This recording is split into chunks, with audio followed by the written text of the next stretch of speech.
Folks, running for U.S. Senate, real simple. Real simple. What's going on in Washington, D.C. these days is not right, it's wrong. Great thing about being a district attorney, and I really appreciate the introduction from Mark Trost, the great thing about being a district attorney is every day I wake up, I know I get to do the right thing. I'm surrounded by people like Mark Trost, making sure I do the right thing, and I'm making sure they do the right thing. The things that go on in Washington, D.C. are now fundamentally wrong. They are trying to pick winners and losers. They are trying to determine outcomes, not just provide opportunity. Perry and I have been to all 64 counties in Colorado. We have listened and learned. Been to truck stops, coffee shops, farms, and factories. Coloradans are sick and tired of the same answer coming out of Washington, D.C., and the answer is more government. The solution to bad government is not more bad government.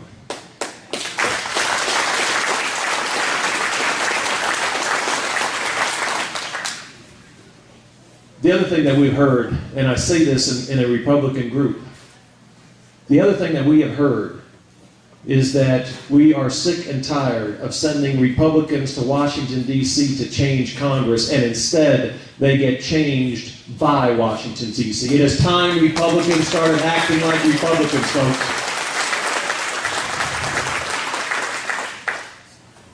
When I take the oath of office in January 2011, I will not take an oath to the National Republican Senatorial Committee. I will not take an oath to protect and defend the lobbyists in Washington, D.C. who are spending far too much money trying to determine the outcome of this U.S. Senate race and are trying to influence this U.S. Senate race far too much.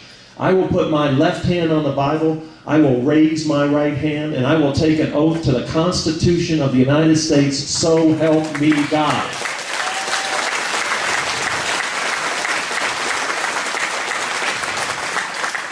I doubt many of those U.S. senators have ever read the United States Constitution, or we wouldn't be where we are today with the health care bill, with the stimulus package.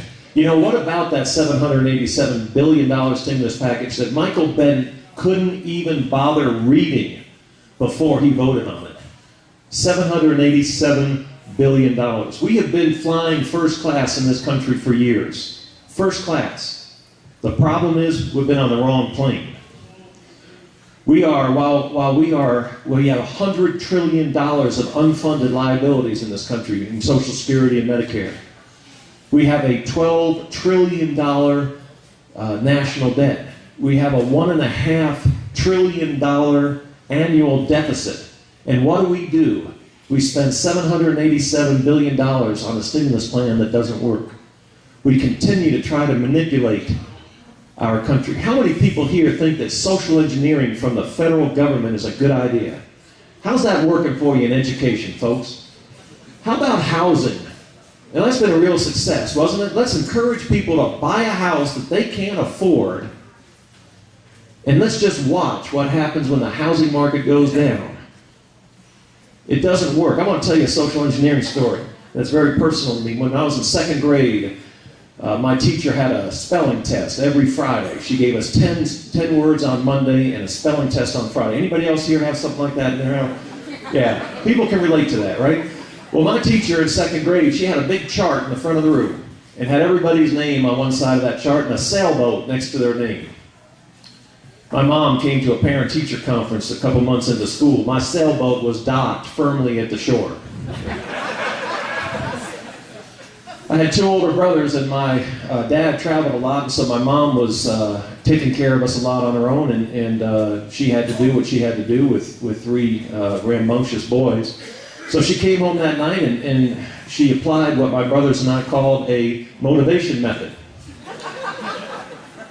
You know, when my mom decided to motivate me, she didn't ask, will my son need counseling later in life? Will this adversely affect his self-image? Never asked those questions. All she cared about was that I would have the skills that I needed to accomplish what I wanted to accomplish later in life. That's not the message from Washington, D.C. We started in really a juvenile assessment center where when a kid gets in trouble, vandalism, trespass, they get brought to this juvenile assessment center and they are assessed. So they have a substance abuse problem, a learning disability. Why are they making these bad choices? We put a test that was written at the 3rd grade level in front of a 10th grader. Not a monolingual Spanish-speaking 10th grader, a 10th grader that had been in the Greeley School District for 10 years. That young man could not read the test. How did he get out of 4th grade, 5th grade, 7th grade, 8th grade? He got out of those grades because the federal government has decided that self-image is more important than skills, and that has got to stop, folks. We cannot continue.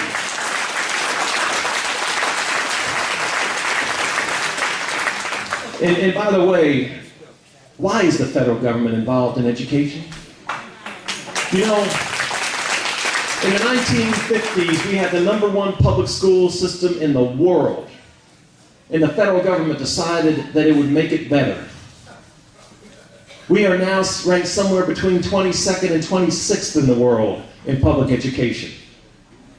Now, folks, that same federal government is going to try to make our national health care system better. Guess where it's going? No longer will Canadians be coming down here for health care. It'll be going the other way around. And I promise to you, as I stand here before you today, that I will do everything within my power to repeal any health care bill that gets passed in the next couple of weeks by the United States Senate and the United States House of Representatives.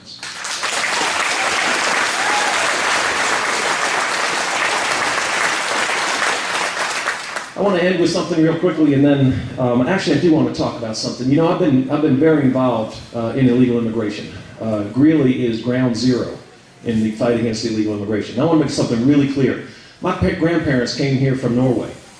They came here legally. They came here for opportunity, the same opportunity we want to create for our children and our grandchildren.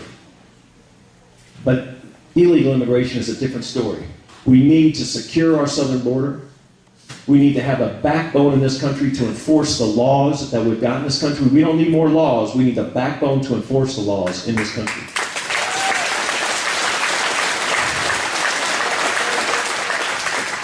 We found in an office 1,338 cases of identity theft by illegal immigrants. We are not even allowed, because of the courts, we are not even allowed to tell the victims of those identity thefts that they are being victimized every single day. That their identities are being used to gain employment here, that their identities are being used to run up credit. We can't even tell those folks. Something's wrong, folks, when the rights of illegal immigrants are more important to our court system than the rights of American citizens. Something fundamentally wrong.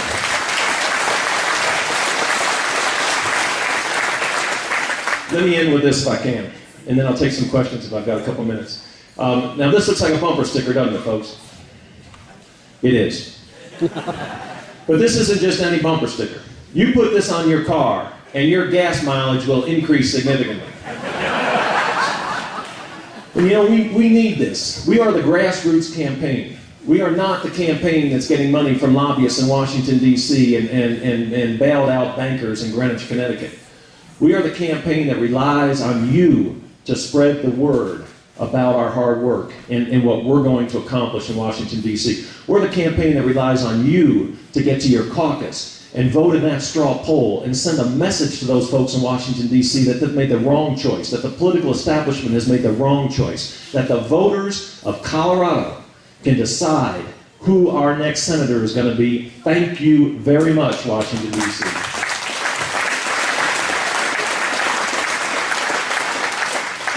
The other thing that I would ask you to do, we have contribution envelopes over there. You know, when one candidate gets $10,000 contributions from Washington, D.C., it means that they're $10,000.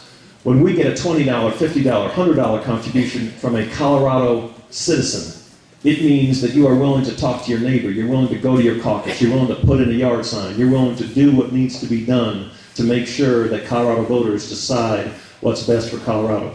I would very much appreciate your support. God bless Elbert County. God bless Elbert County. Thank you.